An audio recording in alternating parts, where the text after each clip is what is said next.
Doctor Yunus বাংলাদেশের সম্পদ না পৃথিবীর সম্পদ? যেই দেশের স্বরাষ্ট্র প্রতিমন্ত্রী শাহরুখ খানের কনসার্টে যে মাটিতে বসে, এই দেশে কি হতে পারে? মান ইজ্জত কোথায় যায় আমাদের? আ মন্ত্রী ইজ নট আ পারসন, আ মন্ত্রী অফ দ্য ফ্ল্যাগ। সেই মন্ত্রী আমাদের, সেইখানে স্বরাষ্ট্রমন্ত্রী যেই কাজ করে, এই দেশে তোগুলি হতেই পারে। মাননীয় স্পিকার, অনেক কথা বলে অনেক কিছু শেষ করা যাবে না, তবে আমি এতটুকু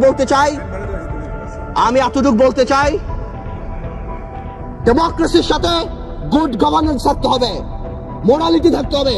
আপনি কল্পনা করতে পারেন মাননীয় স্পিকার, একজন অ্যাটর্নি জেনারেল ওই পদে বহাল থাকে, কিভাবে সে বসে বলে কে নোবেল প্রাইজ পাওয়া উচিত, কে নোবেল প্রাইজ পাওয়া উচিত না।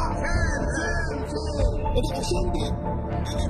আমার ভয় হয় যে মাননীয় অ্যাটর্নি জেনারেল যদি চাটুকারিতা করে, আগামীতে ভবিষ্যৎ ল মিনিস্টার হওয়ার জন্য আমার বলার কিছু নাই, কিন্তু যদি তার বুদ্ধি এই হয়ে থাকে যে সন্তু লারমার প্রধানমন্ত্রী, হ্যাঁ কে পাক না পাক that is not our concern, কিন্তু ফোরামটাকে ডক্টর ইউনূসের পাওয়া উচিত ছিল না, এই বুদ্ধি যদি অ্যাটর্নি জেনারেলের হয়ে থাকে, তাহলে আমি শঙ্কিত যে বাংলাদেশের জুডিশিয়ারি কোন দিকে যাচ্ছে। মাননীয় স্পিকার, আমি দেখেছি আমাদের মাননীয় পররাষ্ট্রমন্ত্রী বলেছেন this will not affect our relationship বহির্বিশ্বের সাথে আমাদের সম্পর্কে। ঠিক তার পরের দিনই জন কেরি বলেছেন we are concerned, 23 জন কংগ্রেসম্যান বলেছেন we are concerned।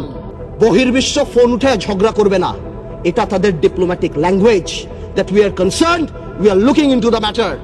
Doctor Yunus আমাদের মতো না। আমার ফোনে সবচেয়ে বড় ভিআইপি ফোন করে জয়নাল আবেদিন ফারুক সাহেব, আর ডক্টর ইউনূসের ফোনে ফোন করে হিলারি ক্লিন্টন। মনে রাখতে হবে সে কোথায় উঠে গিয়েছেন।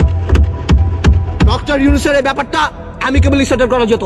আই হ্যাভ উইটনেসড ইট, আমি নিজে দেখেছি বিবিসিতে হোয়াইট হাউস স্পোকসম্যান বলছে we are deeply concerned, this is Yunus allergy. আমি জানি অনেকে বলতে পারবে এটা আমাদের সার্বভৌমত্ব, আই ক্যান আন্ডারস্ট্যান্ড, এটা আমাদের সার্বভৌমত্ব, কিছু একটা ব্যালেন্স নিড টু বি ড্রন। এখন সার্বভৌমত্বের সাথে এখন গ্লোবালাইজেশনের সময়, কালকে বাংলাদেশের বিপদ হচ্ছে, আমরা তাদের কাছে যে হাত পাততেছি, দুই নেত্রীর মনোমালিন্য হচ্ছে, নির্বাচনে যাবো কি যাবো না, আমেরিকান এম্বাসির দাওয়াতে ভিড় লেগে যাচ্ছে, এখানে ভিড় লেগে যাচ্ছে, আর যখন কোনো কিছু হচ্ছে তখন কি বলা হচ্ছে এটা আমাদের সার্বভৌমত্ব ব্যাপার। এটা সার্বভৌমত্ব ব্যাপার না, এটা পার্সোনাল ভেন্ডারের ব্যাপার।